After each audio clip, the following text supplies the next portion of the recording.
Je voulais dire bonjour, bien-aimés, du fait que le temps étant bien avancé, il est exactement minuit ici. Et je reste convaincu que si l'Éternel a bien voulu que nous ayons ce temps, ce moment,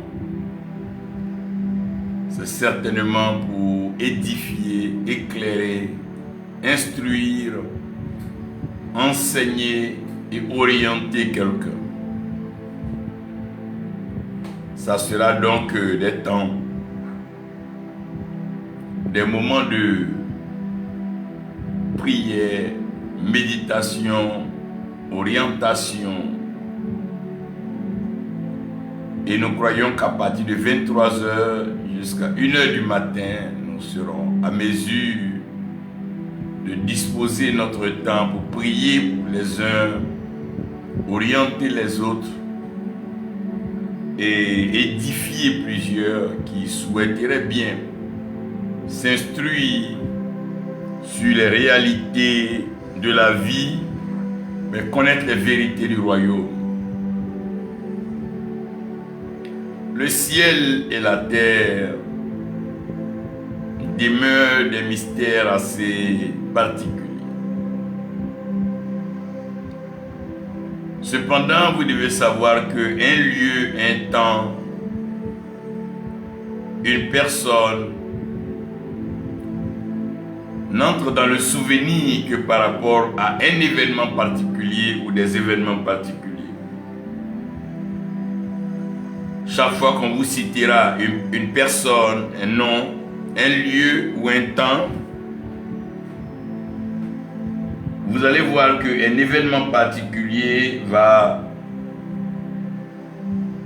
attirer votre attention ou bien ramener votre souvenir ou votre mémoire. Et ce sont des dates, ce sont des personnages, ce sont des lieux. Donc toute la vie est donc perçue et mieux vue par rapport aux événements qui se produisent. Et sachez que les événements ne cesseront jamais de se produire sur la terre des hommes. De même que dans les cieux, les événements particuliers se produisent. Nous avons déjà donc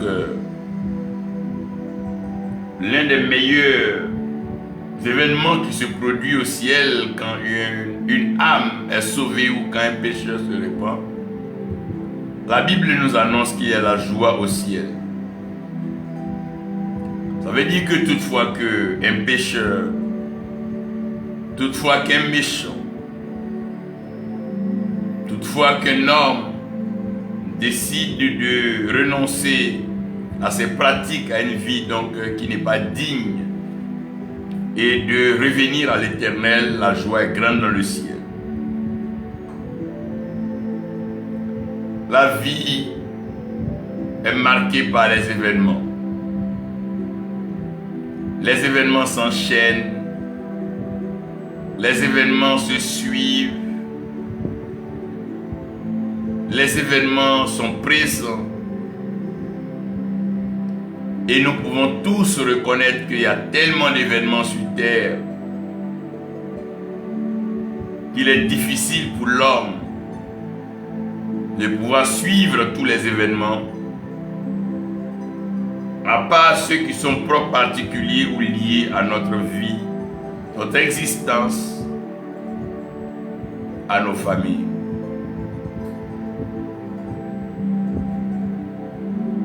Sachez que l'amour prévient toujours afin que les sages comprennent la portée des actes.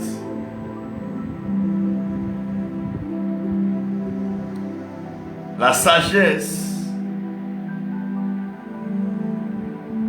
interroge l'amour. Et la sagesse dit son instruction de l'amour.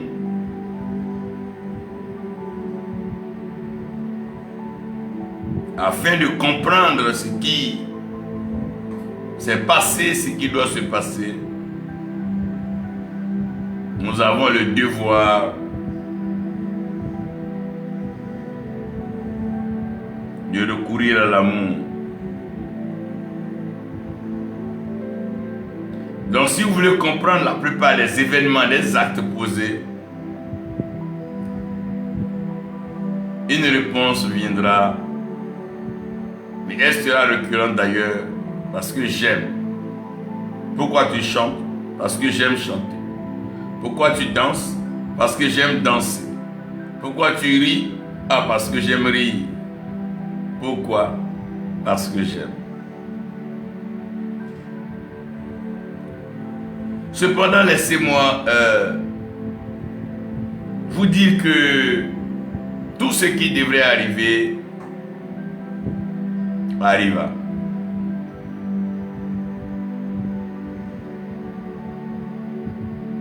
Comme si l'homme était juste un spectateur de la vie. Comme si tout était en train de se faire autour de nous, autour de l'homme, dans les nations, dans les peuples.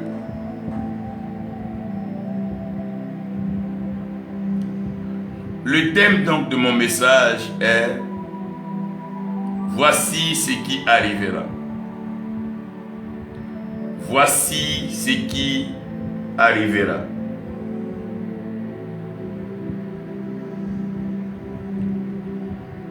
Voici ce qui arrivera est un ton hautement et fortement prophétique,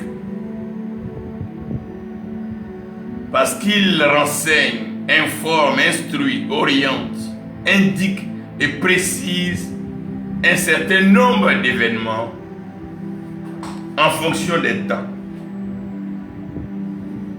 Voici ce qui arrivera. Comprenez que nous sommes en plein dans le mystère des événements. Dans le livre de Genèse, j'aimerais regarder particulièrement Genèse 49, où Jacob, Israël donc, fils d'Isaac lui-même, fils d'Abraham, ayant pris de l'âge, ayant vieilli, décida de rassembler ses fils. Et il rassemble ses fils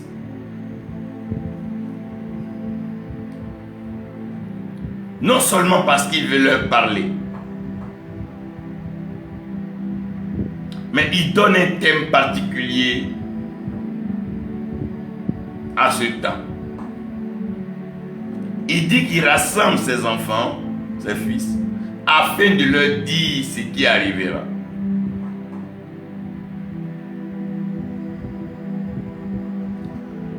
Jacob dit qu'il dira à ses fils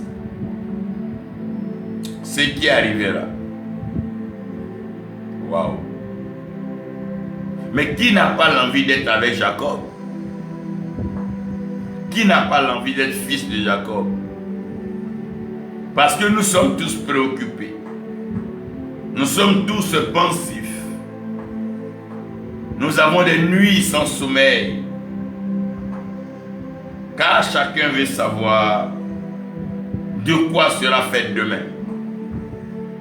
Qu'est-ce qui se passera demain? Qu'est-ce qui peut se passer dans ma nation? Qu'est-ce qui peut se passer dans ma famille? Qu'est-ce qui peut se passer dans mon foyer? Qu'est-ce qui peut se passer dans mon entreprise? qu'est-ce qui peut se passer? Qu'est-ce qui va arriver?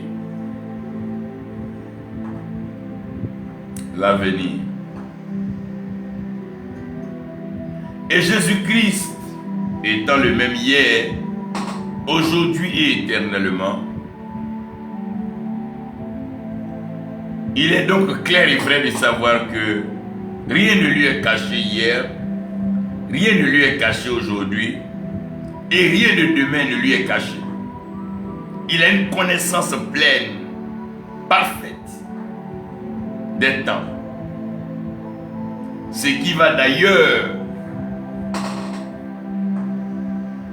confirmer sa divinité en ce sens qu'il ne soit pas limité dans le temps et qu'il y ait une capacité de pouvoir prédire ce qui arrive et de dire ce qui s'est passé. Étant le même hier, aujourd'hui, éternellement, chacun a un devoir, chacun a un besoin, chacun a un désir de savoir ce qui va se passer. Lorsque vous regardez un film, un feuilleton, une série, souvent certains acteurs vous marquent, certains événements vous marquent et vous avez le désir de savoir quelle serait donc la fin de ces événements, comment une telle terminera sa vie. Ce sont des questions permanentes. Ce sont des interrogations. C'est vrai qu'elles paraissent lourdes, mais indispensables pour la vie de tout un chacun. Chacun veut avoir une approche, une compréhension, une lisibilité des événements à venir. Voilà pourquoi vous allez comprendre que les statistiques, la probabilité, les planifications et souvent les pronostics ou les sondages sont utilisés dans la vie des hommes en vue de regarder dans une certaine fenêtre ce qui pourrait arriver. Acte 1, verset 8, 9, on peut même aller plus loin. Acte 2, en lisant, il est question donc de la venue du Saint-Esprit. Il est question de la venue du Saint-Esprit.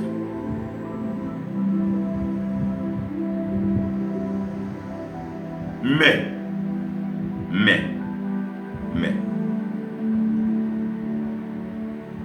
parlant de la venue du Saint-Esprit, vous devez réaliser quelque chose ici dans Acte 1.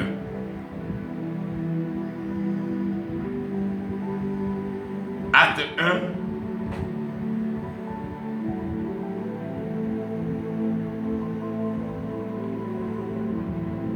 nous sommes au verset 8.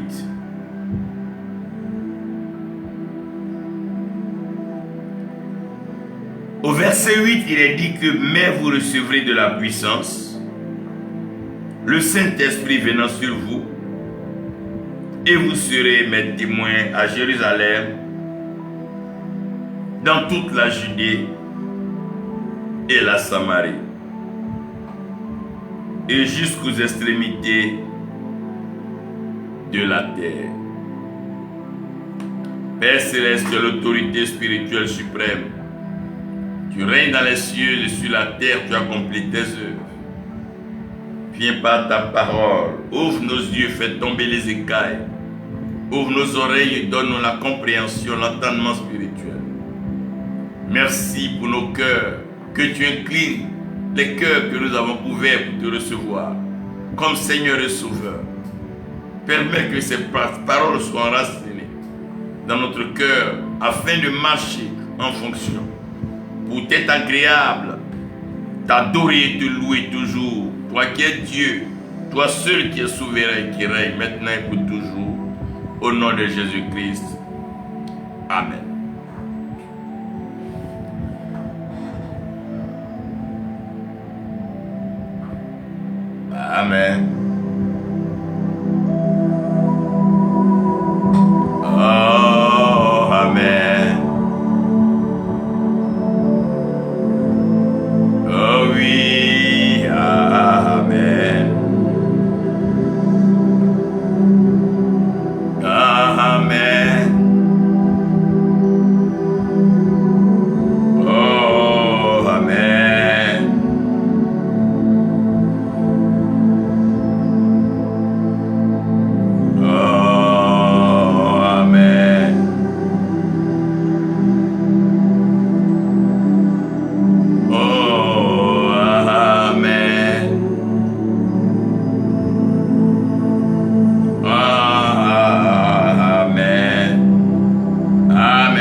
Amen.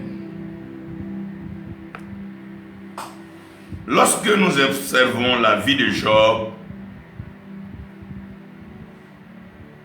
et que nous écoutons Job parler, nous ne pouvons pas donc nous empêcher d'écouter, d'analyser, d'étudier ce que ses compagnons lui disent. Bien que Job soit affligé, bien que Job soit secoué, ébranlé par les événements qui se sont succédés dans sa vie. Vous savez, Job était un homme qui vivait sa prospérité, son opulence à sa manière. Ne manquant de rien, il était donc marié, il avait des enfants, il avait ses activités, ses réalisations, ses chants. Il était épanoui et il vivait dans un certain bonheur. Non seulement ça, son relationnel était complet. Il avait une relation avec le ciel, donc avec l'éternel Dieu. Et il avait donc ses relations terrestres, ses amis, sa famille, comme tout homme souhaiterait d'ailleurs. Job ne manquait de rien apparemment. Et Job était donc le prototype, l'exemple d'un homme qui pouvait taper sa poitrine et dire « j'ai réussi sur la terre ». Je suis content, je suis fier de ma vie parce que je suis un modèle à copier. Job est présenté comme un homme d'une certaine intégrité. Un homme que tout le monde souhaiterait avoir comme ami, comme conseiller, comme père spirituel, comme mentor, comme leader et formateur. Job est lui-même un modèle. Connaissant Dieu, Dieu le reconnaissant, Job ne manque pas de faire recours à son Dieu dans les temps de besoin. Mais une série d'événements, une descente aux enfers, une chute brutale et radicale, imprévisible et impensable, Job perd tout. Non seulement il perd tout, mais sa santé, son être entier est secoué par la maladie. Sa foi, son espérance, son amour, tout cela remis en cause. Job est en train d'être éprouvé et sérieusement Job est éprouvé. À cause des événements de la vie de Job et à cause de ce que Job va traverser, ses amis se trouvent dans le devoir de lui poser quelques questions. Ils ont vraiment besoin de comprendre. Ils veulent savoir, en interrogeant Job lui-même le concerné, qu'est-ce qui est à la base de tout cela? Comment toi, Job, qu'on connaissait, ce n'était pas ces événements qui devaient t'arriver, non, Job. Tu ne mérites pas ça. Non, Job, on ne te voyait pas là. Non, Job, on ne te mettait pas dans cette catégorie d'homme. Tu es quand même un homme au-dessus de la mêlée, au-dessus de la moyenne. Tu es un homme d'excellence. Ah, Job. Pourquoi tout cela t'arrive? Qu'est-ce que tu es en train de nous faire comprendre, Job? Et Job, bien qu'affaibli par la maladie, bien que fragilisé par la situation qu'il traverse, Job a tenu à répondre à ses amis. Dans la réponse de Job, Job va faire tout de suite une certaine forme de déclaration qui vont impliquer le ciel. Job va définir le contexte et présenter qu'au-dessus de lui, Job, il y a un Dieu, il y a le ciel. Et que ce Dieu-là peut décider, ce Dieu-là peut faire ce qu'il trouve bon et ce qui lui plaît. Parce qu'il est Dieu, il crée ce qu'il veut, il fait ce qu'il veut, il ordonne ce qu'il veut, il recommande ce qu'il veut. Pour tirer gloire et pour honorer son nom. Il va demander à l'ennemi de l'humanité, il va demander à l'ennemi de toute vie de venir tenter, éprouver Job à tous les niveaux. Il va donc demander à cet ennemi-là de secouer Job dans son fondement. Néanmoins, d'épargner la vie de Job.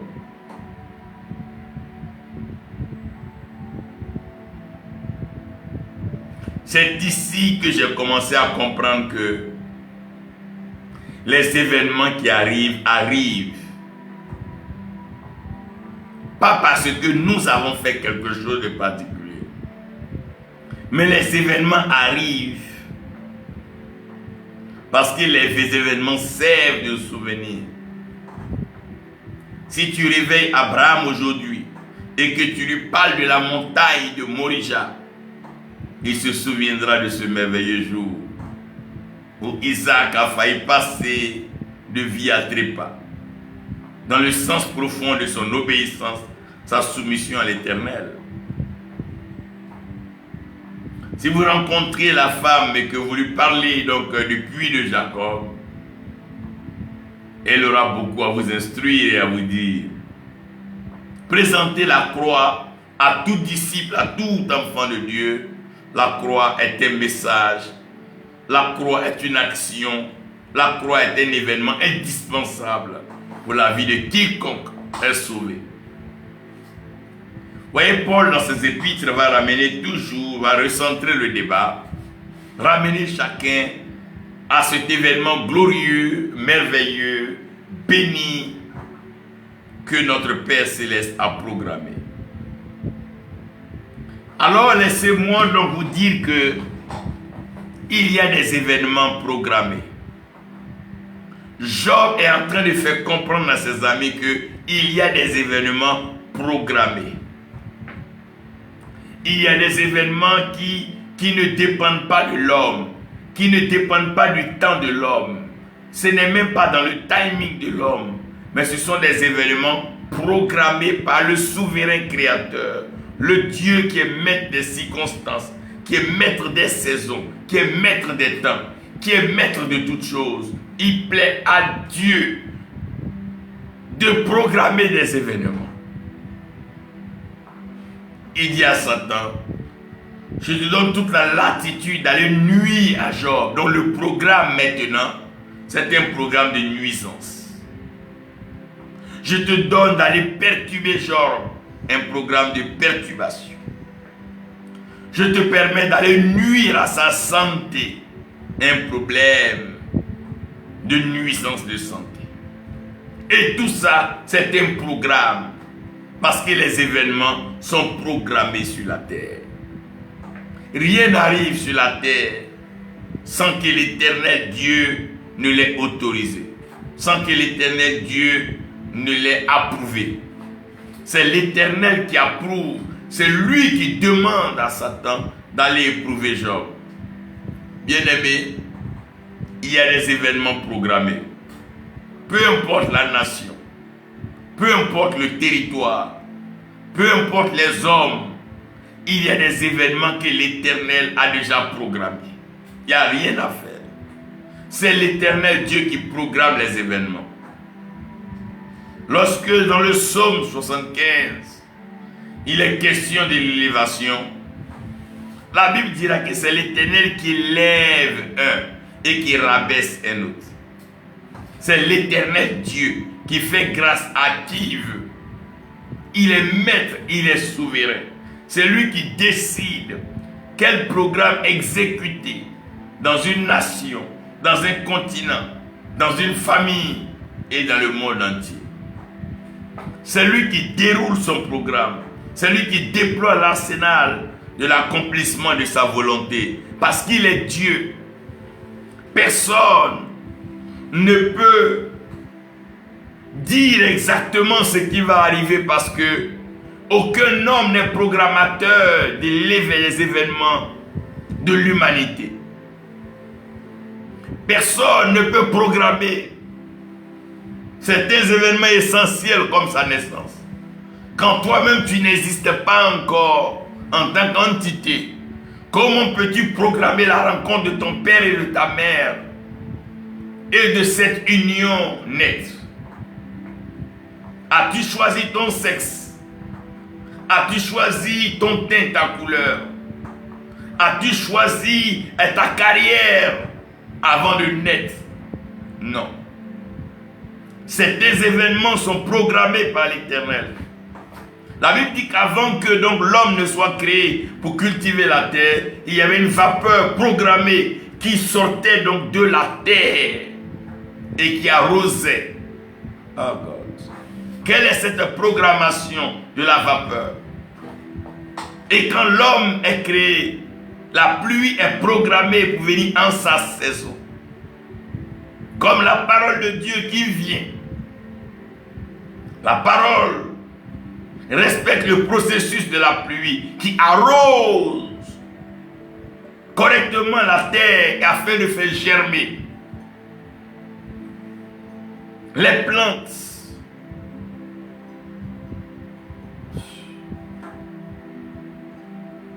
Il y a des événements qui sont programmés.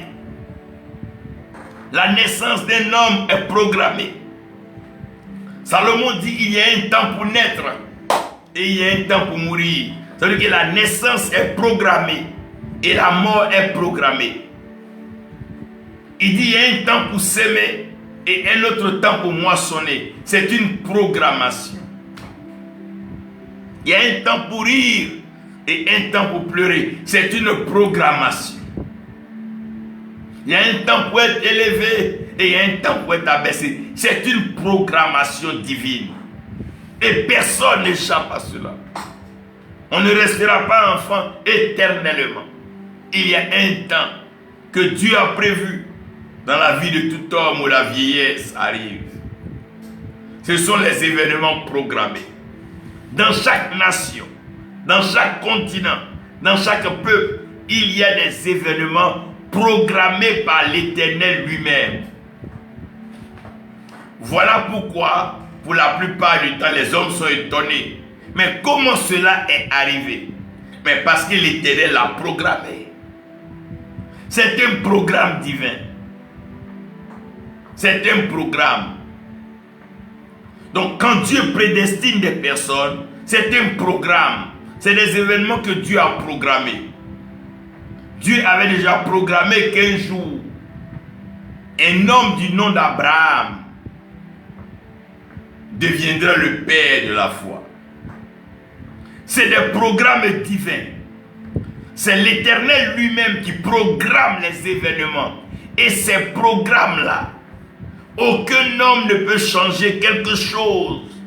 Personne ne peut mettre sa main dedans. Personne ne peut toucher à l'événement parce que c'est déjà programmé. C'est comme quand l'Éternel a programmé qu'un enfant mâle naisse. L'enfant ne peut plus devenir femme, c'est plus possible parce que le programme est déjà édité. Le programme est déjà en phase d'exécution. Ce sont des événements programmés. Le soleil pour gouverner le jour et la lune pour gouverner la nuit. C'est déjà un programme établi par l'Éternel. C'est un programme divin. Donc dans toute nation, dans toute vie, dans tout peuple, il y a des événements qui sont déjà programmés. C'est déjà programmé. Ça ne dépend plus de l'homme. Vous savez, lorsque nous étions encore plus jeunes, nous avions un aîné, un grand frère, qui était tellement excellent à l'école. Il était tellement studieux.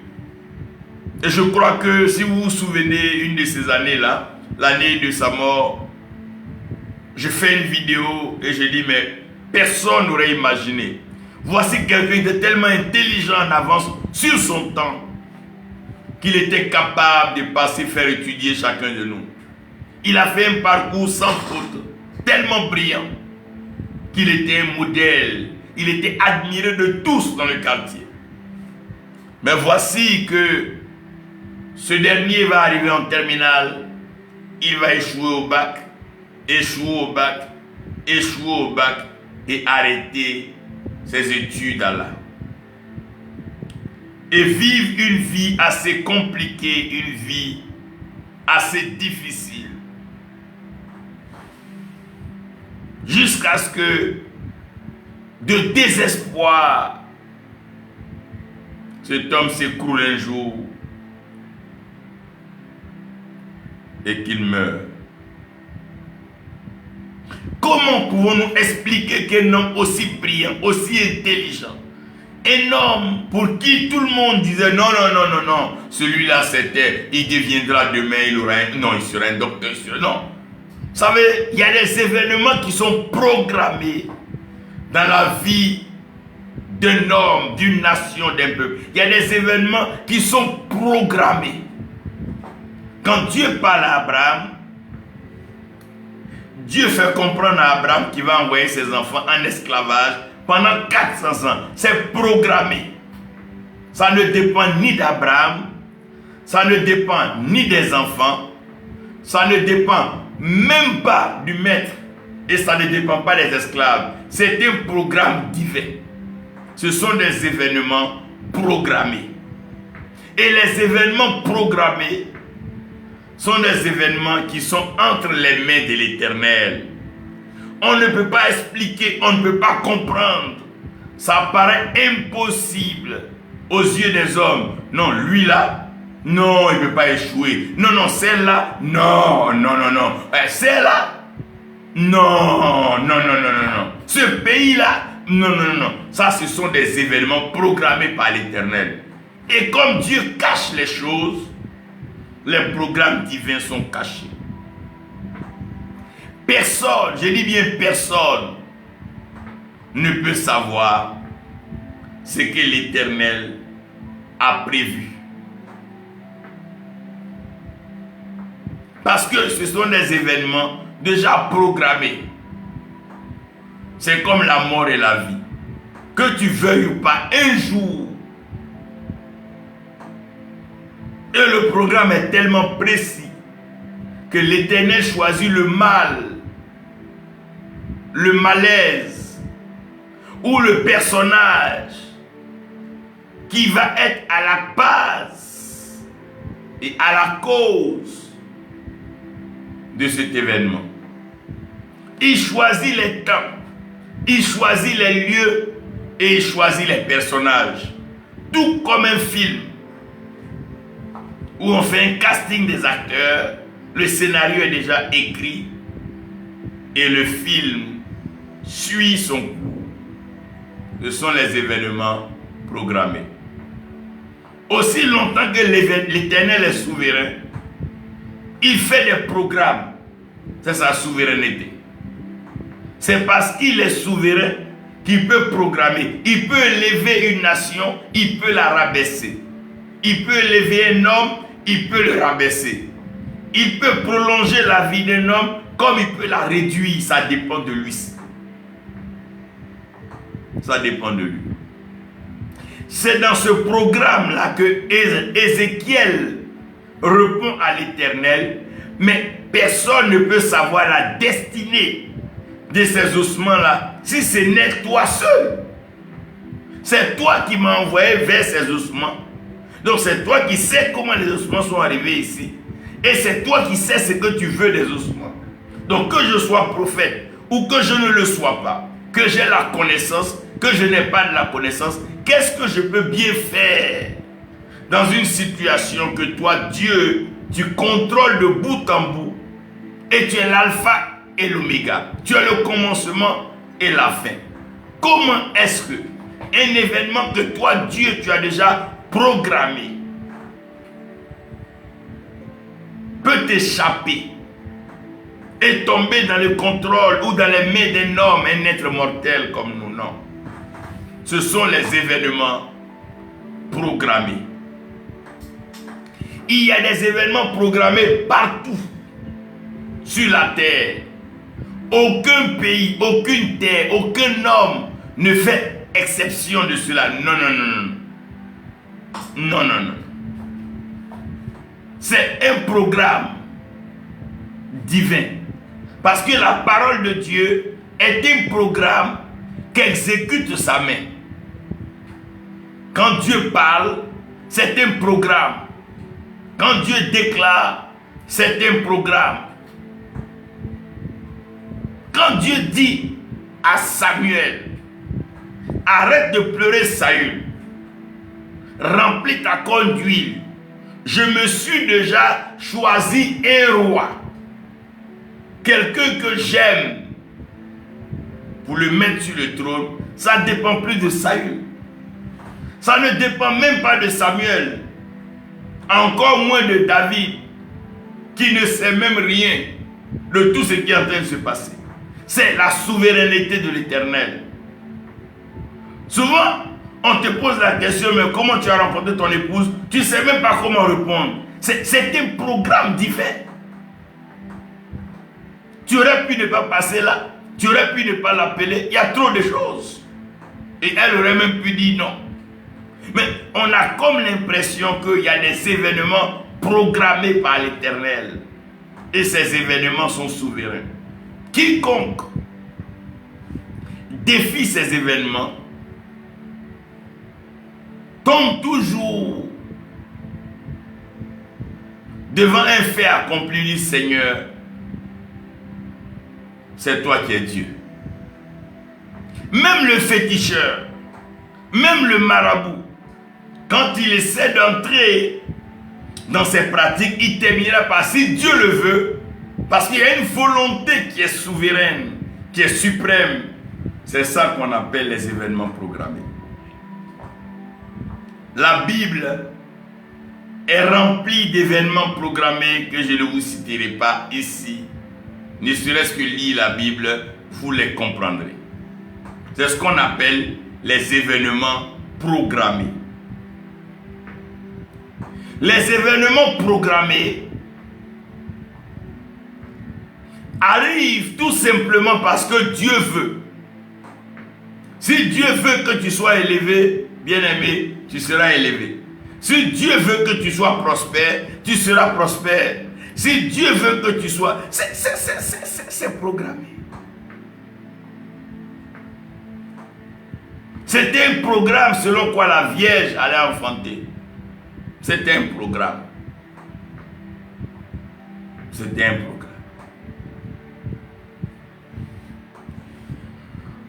Le deuxième type d'événement, ce sont les événements provoqués. Les événements provoqués. Qu'est-ce que nous appelons un événement provoqué? Les événements provoqués sont les événements qui ne laissent pas de choix au ciel. Ce sont des événements qui sont libres à la terre. Quand vous regardez donc Genèse 8, dans les 2 derniers versets, l'Éternel dit, aussi longtemps que la terre subsistera. Donc, aussi longtemps que nous serons sur la terre des hommes, aussi longtemps qu'il s'agira de la terre, chaque fois qu'il y aura des semences, attendez-vous à une moisson. Certains appelleront cela le karma, d'autres diront l'effet causal. Mais toujours est-il que sur la terre, il y a des événements qui sont provoqués. Je prends un exemple simple. Quelqu'un qui va dans son champ et il sème des tomates. Donc le fait qu'à la moisson, il me récolte, il moissonne des tomates, ça veut dire simplement qu'il a provoqué lui-même cette moisson. C'est ce qu'on appelle les événements provoqués. Les événements provoqués sont liés aux actes, aux paroles, aux comportements que nous avons. Voyez quelqu'un qui se lève et qui va cambrioler son voisin. Il va cambrioler chez son voisin et il vole des choses. Mais si ce dernier se retrouve incarcéré, vous ne me direz pas que c'est le ciel qui l'a voulu. Ce sont des événements provoqués. Et les événements provoqués, vous allez regarder que dans la Bible, il y en a plusieurs. Job va parler lui-même. Il va dire, c'est ce qu'il redoutait, ce qu'il craignait, ce qui lui faisait peur. C'est ça là qui lui est arrivé. Parce que n'oubliez pas que sur terre, le monde des ténèbres a un devoir de contrôler, de dominer. Et il contrôle par le doute, la peur, la culpabilité et le complexe. C'est la mission et c'est le rôle de l'ennemi, du diable. Il doit te faire douter de la parole de Dieu. Il doit te faire avoir peur. Quand vous allez dans des villages, on vous fait peur. Pour que vous ayez peur des démons, des sorciers. Et à force d'avoir peur, vous devenez coupable. Et après, le complexe s'installe. C'est le principe des ténèbres. Quand il fait noir, quand il fait sombre, tout le monde doute. Même ton carrefour, tu n'arrives pas à identifier, à faire la différence entre ce qui est bleu de ce qui est vert, tout simplement parce que il fait nuit. Et plus il fait nuit, plus la peur gagne. Regardez bien quand vous voyagez, pendant qu'il fait encore jour, vous êtes à l'aise, vous pouvez garer ça et là, appeler, uriner. Mais quand il commence à faire noir, même quand vous voulez uriner, vous avez peur. Parce que c'est comme ça, c'est un système, c'est un monde, c'est le monde des ténèbres. Et vous allez regarder qu'ici, tout ce que vous faites sur la terre, directement est interprété, analysé, compris par le monde. Que voici ce qui a été fait, voici ce que ça mérite. Ça c'est la terre. La terre. La terre est rancunière. La terre te rend, elle te reproduit ce que tu mets en elle. Ce sont des événements provoqués. Quelqu'un qui décide de voyager la nuit, mais il est clair que il va donc mettre sa lumière et être constamment en éveil, en alerte, parce que tout peut arriver. Ce sont des événements provoqués. Quand un homme s'en va chercher la femme de son voisin ou bien une femme mariée, mais il s'en va provoquer l'adultère. Et ça, c'est une provocation. Il y a des événements provoqués sur la terre. Qu'un homme même se lève pour provoquer. Le bonheur peut être provoqué. L'amitié peut être provoquée. Le respect peut être provoqué. C'est des actes que vous posez. Si vous posez des actes nobles, des actes dignes, vous allez voir que vous allez moissonner. Lorsque la sœur de Lazare, elle brise un parfum de valeur pour embaumer le Seigneur et qu'elle prenne ses cheveux, qu'elle le suce ses pieds, elle veut le marquer, elle veut marquer la vie du Seigneur. Il dit partout prêcherait l'évangile. Mais que le nom de cette dame soit mentionné. Elle a provoqué cette bénédiction. Elle a provoqué cela. Il y a des événements provoqués. Un homme qui quitte celui la nuit ou la journée, qui va se jeter dans un lac, mais il allait provoquer les caïmans. C'est une provocation. Ça n'a rien à voir avec le ciel. Ça a tout à voir avec la terre. Et aussi longtemps que la terre subsistera. Ce sont des événements provoqués. Et la plupart du temps, le malheur, les problèmes, les hommes les provoquent eux-mêmes. C'est ce qu'on appelle les événements provoqués. Mais ne voyez pas ça seulement sur le sens, dans le sens négatif. On peut provoquer des bonnes choses. C'est comme un élève qui s'assoit, qui étudie, qui garde de bons rapports avec son professeur. Vous allez comprendre que non seulement il peut réussir à l'école, mais dans la vie active, ce même professeur peut l'aider. C'est ce qu'on appelle la bonne relation. Il faut provoquer certains événements. Il y a des événements qui n'arriveront jamais s'ils ne sont pas provoqués. Regardez tout simplement un homme qui est avec sa femme, qui refuse de la connaître. Comment il peut provoquer une grossesse? Il y a des événements qui sont provoqués. C'est ici la responsabilité humaine. C'est ici que le Seigneur nous interpelle. Nous pouvons provoquer des événements. Quand on parle des actes prophétiques, quand on parle de respect d'âge, respect des aînés, nous provoquons un bonheur. Il dit celui qui honore son père et sa mère aura une vie prolongée. On peut provoquer la longévité. On peut provoquer le bonheur. On peut provoquer la faveur. On peut provoquer la distinction. Et ici, vous devez comprendre qu'il y a des événements qui sont provoqués par l'homme lui-même. Si l'homme provoque le bonheur, il aura le bonheur. Celui qui provoque le malheur, il aura le malheur. Il n'y a rien à faire. Ici, ce sont des événements que l'homme lui-même peut volontairement provoquer.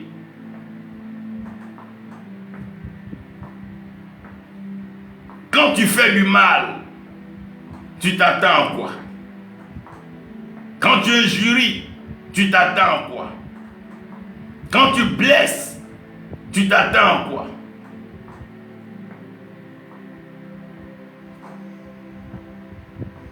Bien-aimés, ne nous cachons pas sous la couverture de la religion. Ne nous cachons pas sous la couverture de la religion. Tout ce qu'un homme sème sur la terre, mais il le moissonnera.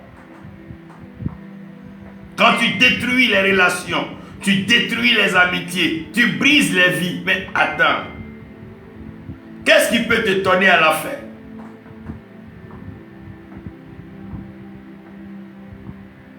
La Bible est claire. Dans les proverbes, vous allez remarquer un peu que tout est plus ou moins expliqué.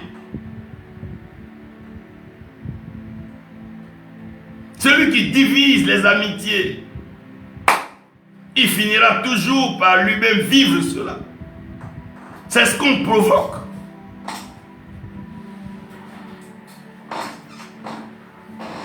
Quand Élie prenait plaisir à tuer les prophètes de Baal, qui lui a demandé ça? Il a dit il veut prouver qui est Dieu. Mais la suite, il a provoqué. Ne prenons pas le prétexte d'être serviteur de Dieu, d'être enfant de Dieu, d'être protégé de X ou Y pour défier la terre. Non. Tous ceux qui marchent sur la terre se retrouveront un jour sous la terre. Mais il n'y a pas encore de garantie que chacun va se retrouver au ciel. Mais au moins l'assurance, c'est que chacun va se retrouver sous la terre. La terre est très rancunière. Tout ce que tu fais sur la terre, un jour sous la terre te rappellera cela. Regardez la vie des nations, la vie des peuples. Regardez ceux qui ont été foncièrement cruels, méchants. Comment ils ont tous terminé. Bien-aimés, je veux profiter de cette session pour vous dire que faire du bien, penser bien, agir bien, provoque toujours la bénédiction. Mais agir mal, penser mal, mal se conduire, ça attire toujours la malédiction. Ce sont des événements provoqués.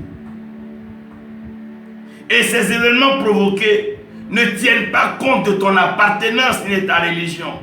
Une femme, soit-elle animiste, bouddhiste, judaïste ou pas, si en sa période elle va avec un homme, elle va contracter une grossesse. Ça n'a rien à voir avec la religion.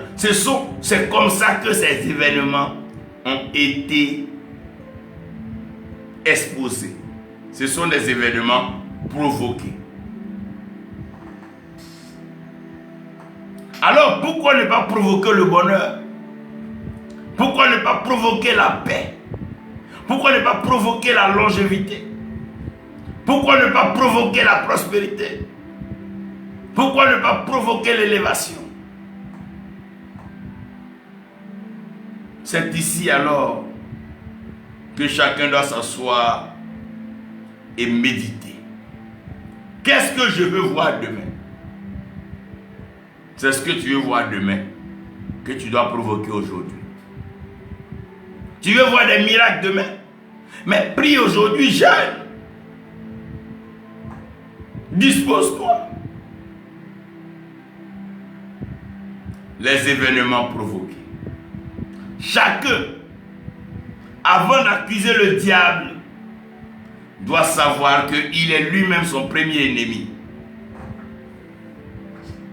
Chacun est son premier ennemi. Parce que c'est chacun qui décide de provoquer ce qui lui arrive. Même si un verre est empoisonné, si tu ne le prends pas pour le consommer, ça ne te fera rien. Mais lorsque tu vas décider d'ingurgiter le liquide, tu t'exposes. Ce sont des événements provoqués par nos actes. Ce sont nos actes, nos agissements.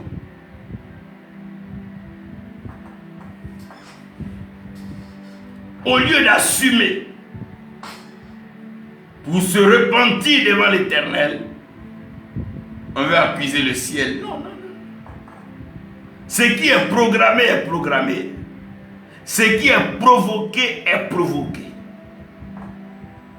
Ça, c'est l'homme sur la terre. C'est l'homme qui décide de provoquer ces événements. Si tu veux avoir des amis, par ton comportement, ton attitude, tu auras des amis. La mort de Rachel a été provoquée par Rachel. Non seulement elle vole les idoles de son père, elle nie, mais elle vient maintenant exiger à Jacob ce que Jacob ne peut pas faire, mais que Dieu seul peut faire.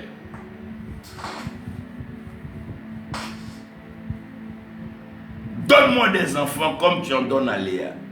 Jacob, il n'est pas Dieu. Quelle est l'attitude de Rachel? Quel est le cœur de Rachel? Pourquoi elle veut un enfant? Est-ce pour se comparer à Léa?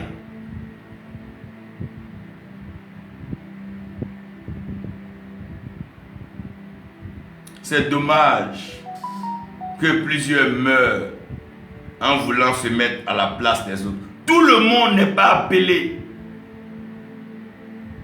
à faire ce que l'autre a fait. Tout le monde n'est pas David. Ce n'est pas tout le monde qui tue Goliath. Tout le monde n'est pas Daniel. Tout le monde n'est pas Joseph. Ce n'est pas tout le monde qui explique les rêves. Mais en voulant faire ce que les autres font, par jalousie, provoque. Les événements provoqués. Dans les événements provoqués, je veux que vous regardiez la surface de la terre. Tout ce que les hommes subissent, à part les cas de certaines calamités, des fléaux, l'homme provoque lui-même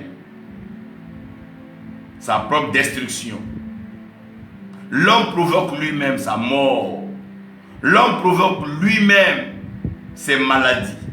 Quand un homme se met à consommer et consommer le sucre sans modération, vous voulez qu'on dise quoi?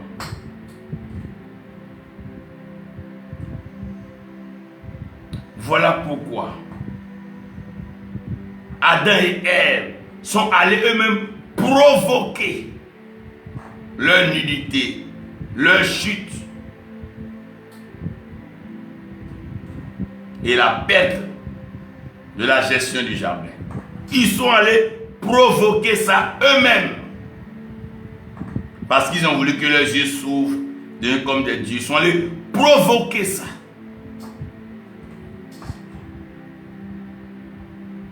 Et même quand l'Éternel vient leur parler, ils n'ont pas la présence d'esprit de se mettre à genoux pour demander pardon. Quels sont ces hommes sans repentance? Quels sont ces hommes qui ne sont pas à mesure de se remettre devant le miroir pour dire: Seigneur,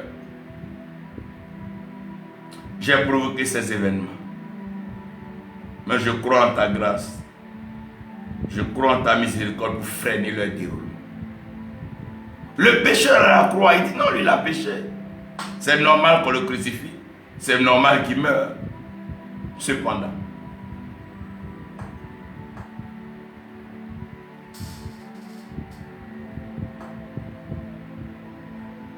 bien aimé, je vais vous parler des événements produits. Les événements produits sont des suites logiques à un certain nombre d'événements qui se sont déjà produits. C'est comme quand il a plu et qu'après on voit un beau temps. C'est un événement qui est produit par un autre événement, un événement antérieur. Jésus-Christ dit, quand vous voyez les nuages, vous dites qu'il va pleuvoir. Donc à cause d'un certain nombre d'événements, cet événement va se produire.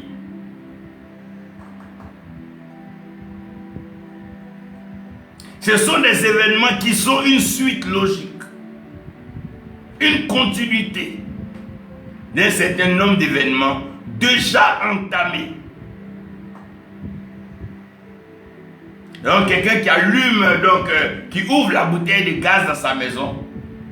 Mais la première personne a allumé une allumette, mais produit l'incendie. Parce que déjà, la bouteille de gaz est ouverte. Ce sont des événements produits.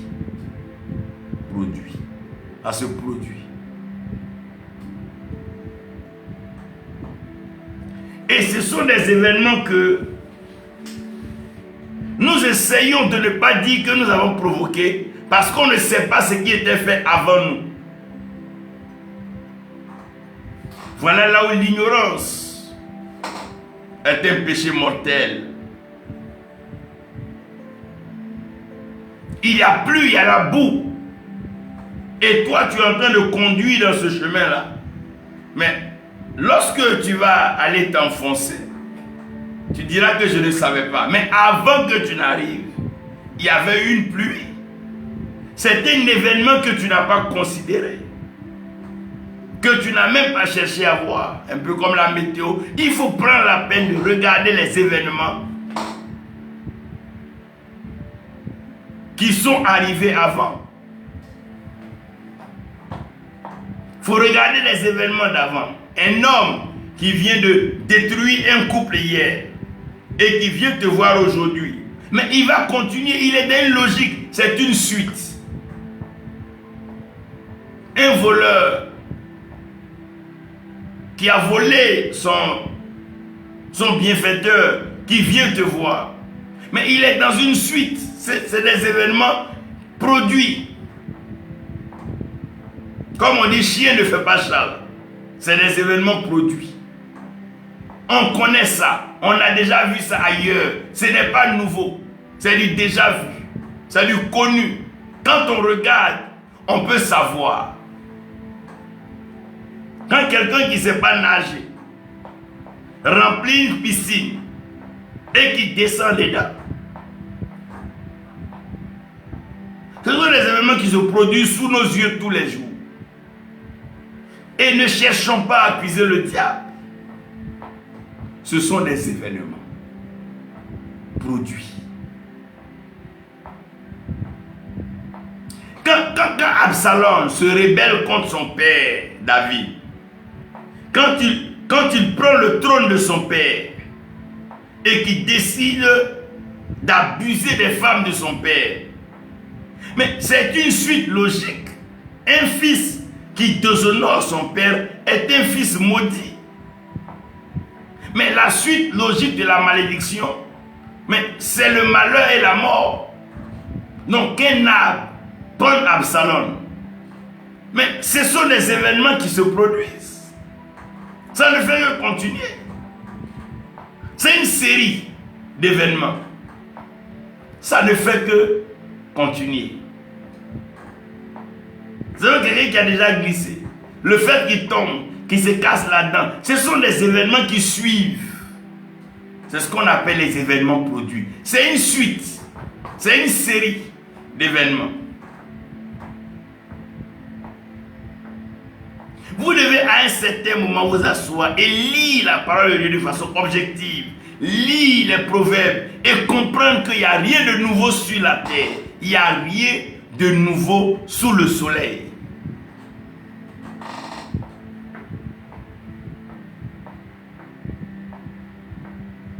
Quand tu n'as pas de carburant suffisant, quand tu n'as pas suffisamment de carburant et que tu décides de faire un long trajet, mais la panne sèche. C'est un événement produit. Tu vas dire que tu ne l'as pas provoqué, mais c'est déjà une suite. Car il n'y a pas suffisamment de carburant, donc tôt ou tard ça allait finir. Tu ne l'as pas provoqué, mais c'est un événement qui est déjà en cours. C'est comme une bouteille ouverte qui est renversée. Même si tu ne la verses pas, parce que c'est une suite, c'est un produit d'événement, mais le contenu va verser. Peut-être que tu ne l'as pas ouvert, ok, mais déjà c'est ouvert, c'est un événement qui va introduire d'autres événements.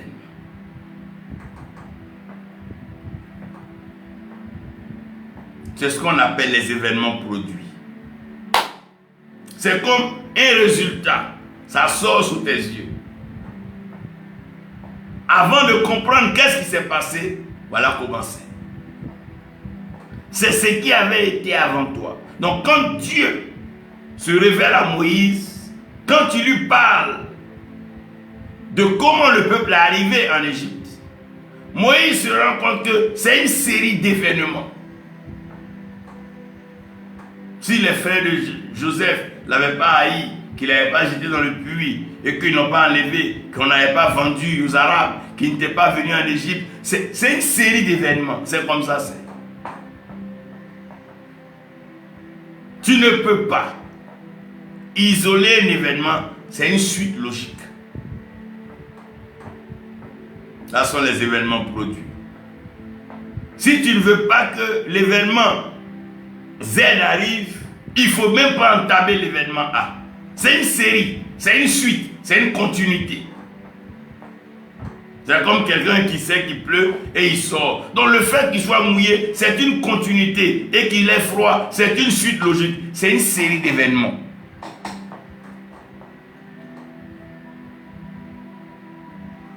Maintenant, je veux parler des événements proposés. Je parle de ça pour que vous arriviez à réaliser que ce n'est pas tout qu'on dit Dieu. Ce n'est pas tout qu'on dit le diable. Ce n'est pas tout qu'on dit mes ennemis. Ce n'est pas tout qu'on dit mes adversaires. Il y a des cas où on regarde et on se remet en cause. Pourquoi il y a moins de repentance de nos jours? Parce qu'on est prêt à accuser l'ennemi. On est prêt à jeter la pierre à nos ennemis. Non, les gens sont jaloux. Mais qu'est-ce que nous-mêmes nous faisons?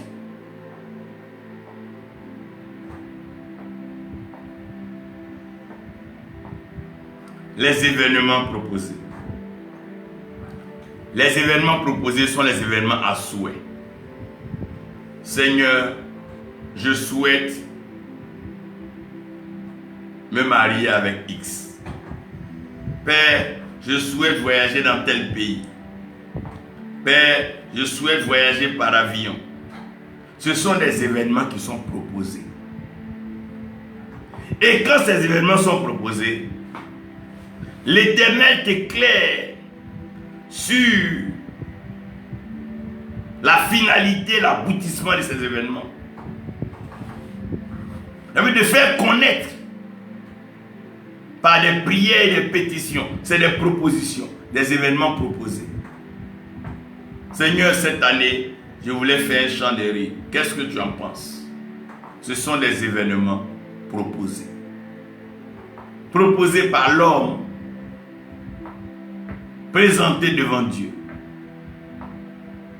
Nous devons proposer, présenter des options. C'est ça le but de la prière. C'est ça le but de l'intercession. C'est ça le but des requêtes. Au lieu de crier, au lieu de bavarder, d'ergoter dans tous les sens, pourquoi ne pas aller sur nos genoux et parler à l'Éternel?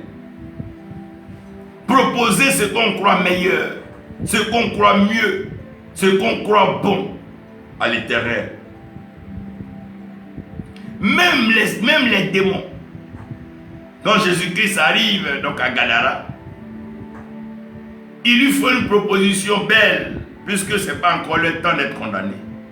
Pourquoi ne pas les jeter dans les porcs, dans les porceaux, dans les pourceaux? Voyez.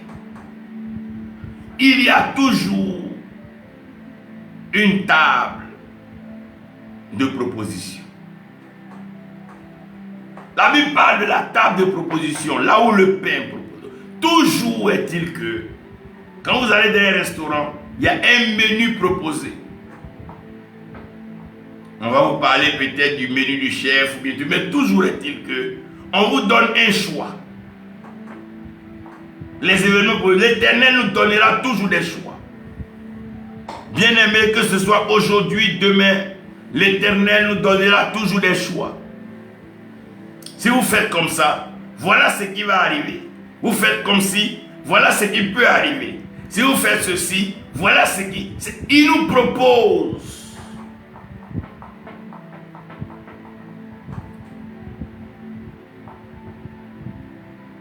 Les événements proposés. Les événements exposés devant Dieu. Bien-aimé, l'Éternel est souverain, mais il est un Dieu qui écoute. L'Éternel est Dieu, mais il écoute l'homme.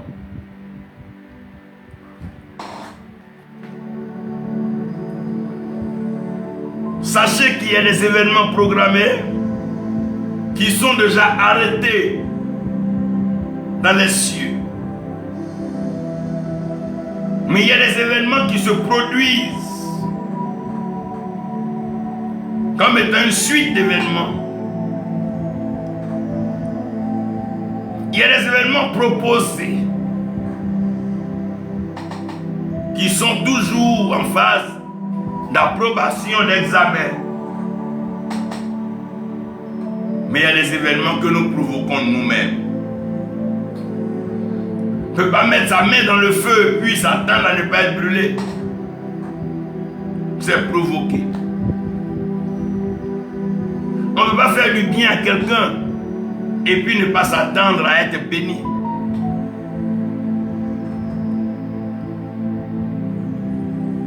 Parlant des événements proposés, je prie que l'Éternel suscite des intercesseurs pour le monde. Il y a les intercesseurs pour l'Afrique, les intercesseurs pour le monde, il y a les intercesseurs pour les nations. Mais que le Seigneur suscite beaucoup d'intercesseurs. Des gens qui peuvent rentrer dans le secret, loin du spectacle, de la fanfaronnade, des agitations et des publics trop chauds pour parler à l'Éternel. Échanger avec le Créateur. Lui dit, Seigneur, voici comment les choses sont en train d'avancer. Voici comment les choses sont en train d'évoluer.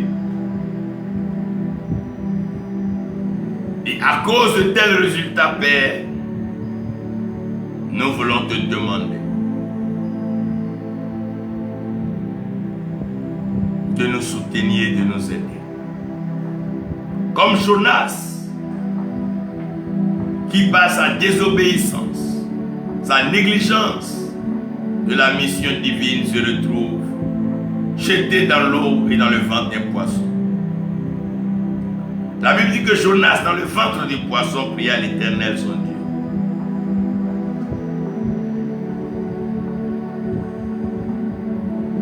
Venons et proposons à l'Éternel ce qui est mieux pour nous, pour nos enfants et nos petits-enfants.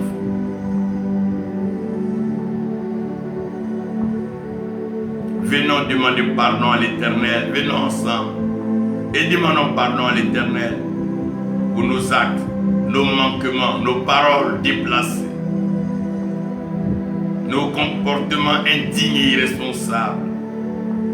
Demandons-lui pardon. Oui, nous avons péché.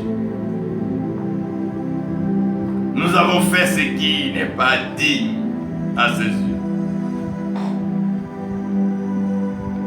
Ah oui, nous pouvons dire, Seigneur, c'est toi qui es Dieu.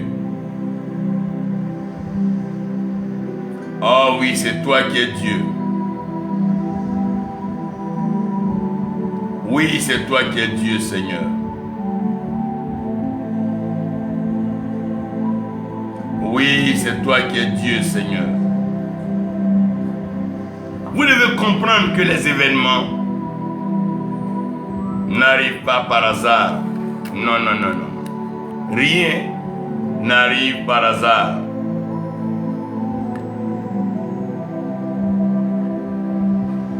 Je vais appeler chacun.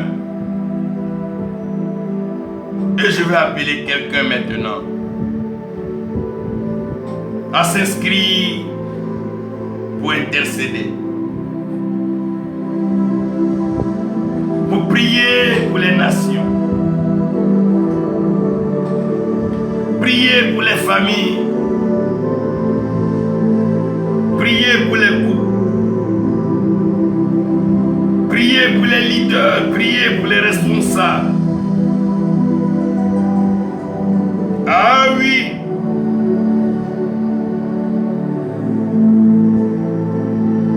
Prier. Il est facile de juger, de blâmer.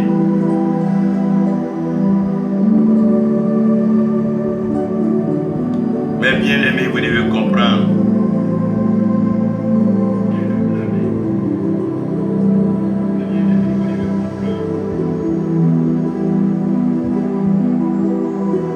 Oh yes.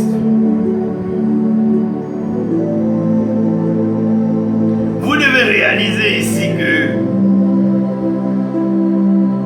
nous ne maîtrisons rien. Même quand on croit tout maîtriser, on ment. L'Éternel demeure souverain. C'est lui seul.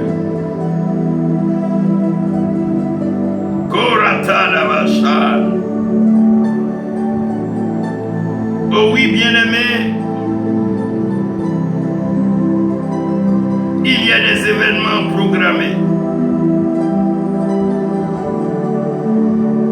Il y a des événements programmés.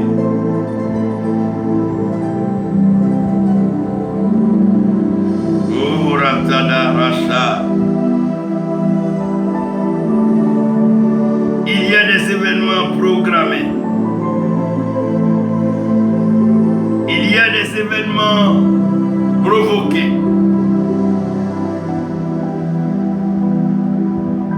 Et oui, il y a des événements, bien-aimés,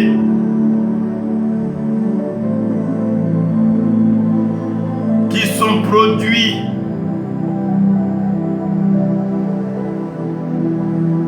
et des événements proposés. Oh, Ratadarasa. Thank you, Lord. Oh, Rasatakaba. Thank you, Lord. Koshirantila.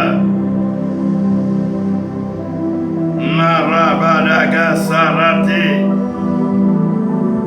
Kosurante. Thank you, Lord.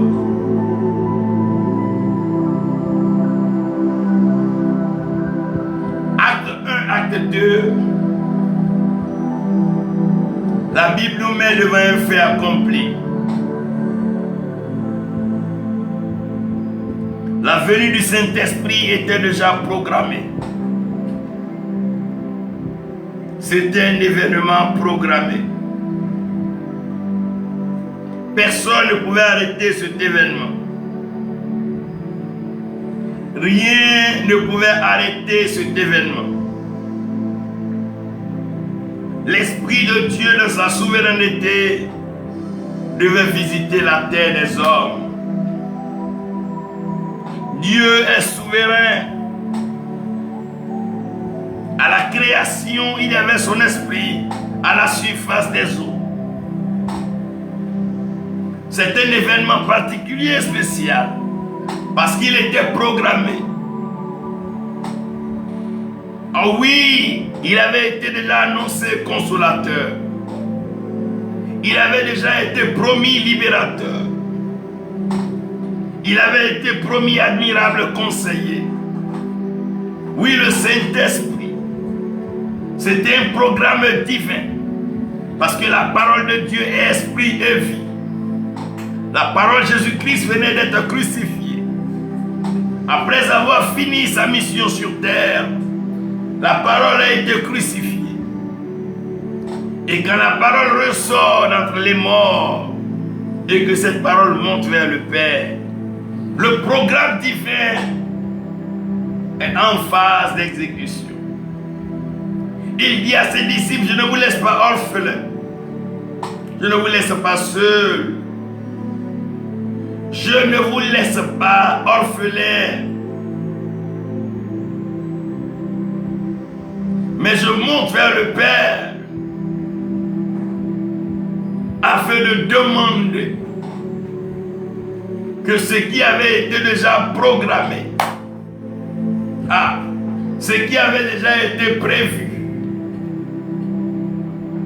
arrive. Mais quant à vous, ne vous promenez pas dans tous les sens. N'allez pas dans tous les sens. Mais restez à Jérusalem. Votre responsabilité, c'est de rester à Jérusalem. Ne vous éloignez pas de Jérusalem pour une quelconque raison. Non. Ne soyez pas distraits. Car la promesse, ce qui avait été promis viendra. C'est déjà programmé. Provoqué par votre obéissance. Ne vous éloignez pas de Jérusalem. C'est un événement qui se produit. C'est une suite logique. Après l'acte, après le sacrifice de Jésus-Christ, l'Église qui naît doit être consolée, doit être enseignée, doit être guidée, doit être orientée. Vous avez besoin du Saint-Esprit.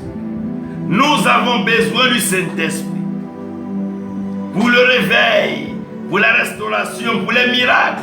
Aucune œuvre digne de l'Éternel ne peut connaître un succès, un progrès, une élévation sans le Saint-Esprit.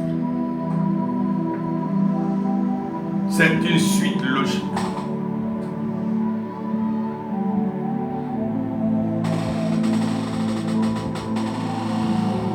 Et le Saint-Esprit arrive. Vous laissez le choix de lui faire des propositions. Il vous convainc de pécher. Il vous convainc de pécher. C'est programmé. C'est provoqué. Ça se produit. Et c'est proposé.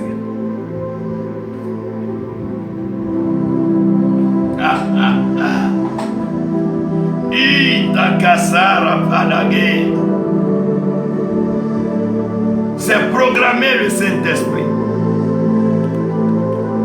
Dieu n'est pas un improviste. C'est programmé.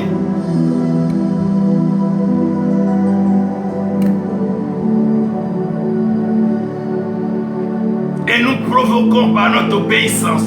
L'obéissance par la foi provoque le miracle. Parce que les choses se produisent.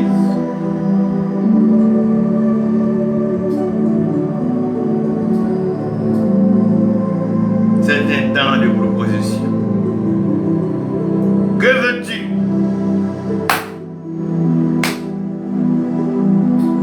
Que veux-tu? Voici ce qui arrivera. Oh, voici ce qui arrivera. Le Saint-Esprit viendra sur toi. Il viendra sur toi. Voici ce qui arrivera. Karatadada. Oh, Surapatakana. Eridiga Sandava.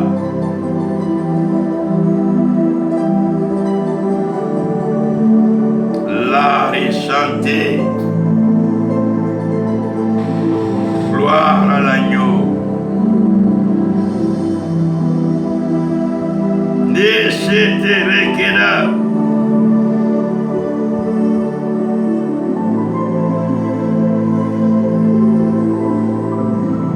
Ce qui devrait arriver arriva.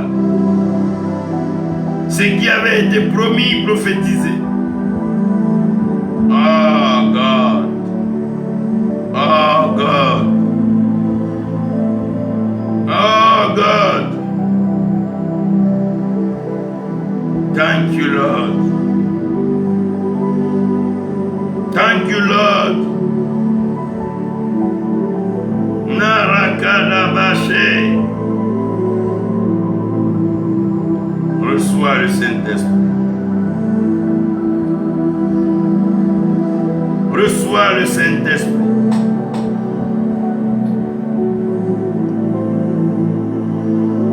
Reçois le Saint-Esprit. Nirakadabashante.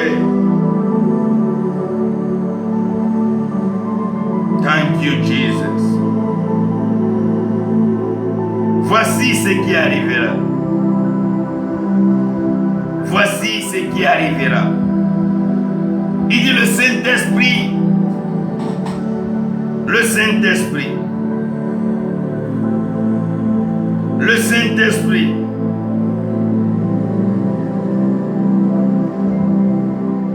Le Saint-Esprit. Vous recevrez une puissance de le Saint-Esprit surviendra sur vous. Et vous serez mes témoins. Tu témoigneras. Tu es un témoin et tu témoigneras.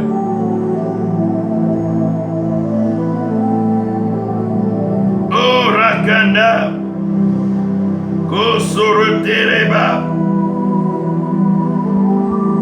Thank you, Lord. Thank you, Jesus. Oh Randa Bachale.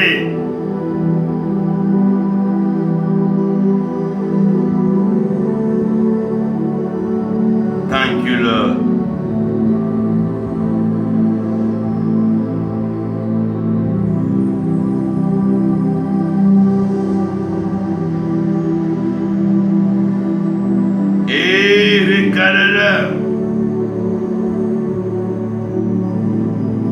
Rosotoraba Bashat.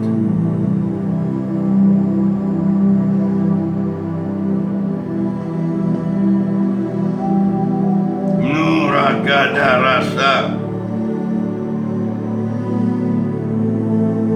Thank you, Lord.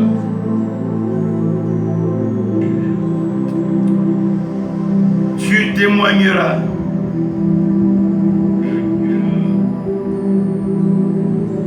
Tu témoigneras. Ah oui, il arrivera que le Saint-Esprit sera sur toi.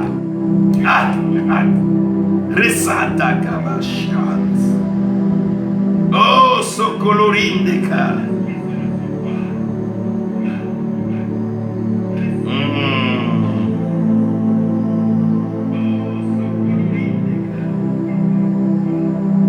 Narakadada Rasadada.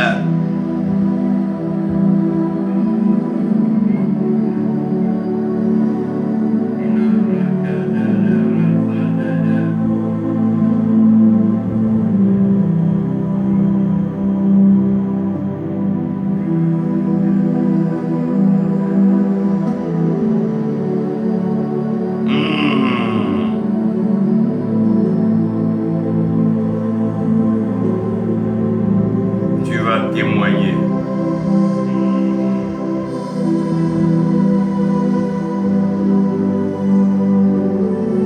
Rien ne peut arrêter le programme divin. Rien ne peut changer la volonté de Dieu. Le Saint-Esprit viendra.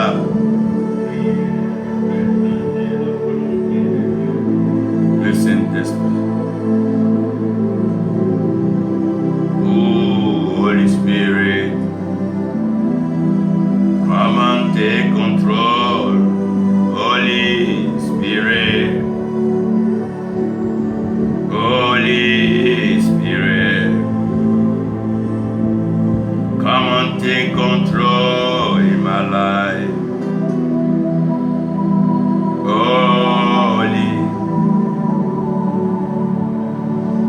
Come and take control, Holy Spirit. Come and take control. Oh, la cara. Hey, come and take control. La raza, da. Oro se diricanta la raza. Oh, rakanda da shada raka. Thank you, Lord. Oh, resere de baba, marakanda.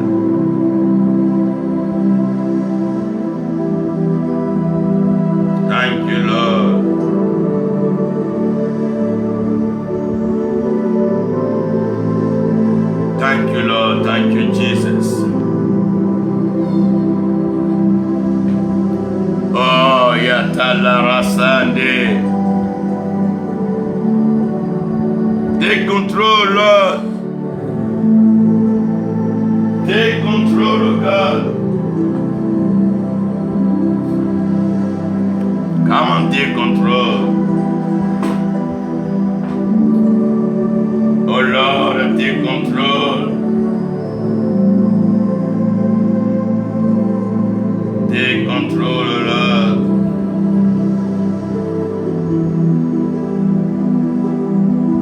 Take control, Lord.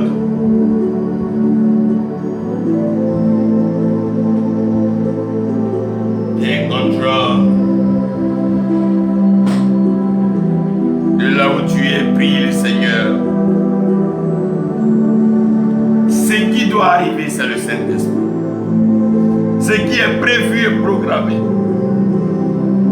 c'est le Saint-Esprit. C'est pourquoi le Seigneur est monté et qui est assis à la droite du Père. C'est pour que le Saint-Esprit vienne.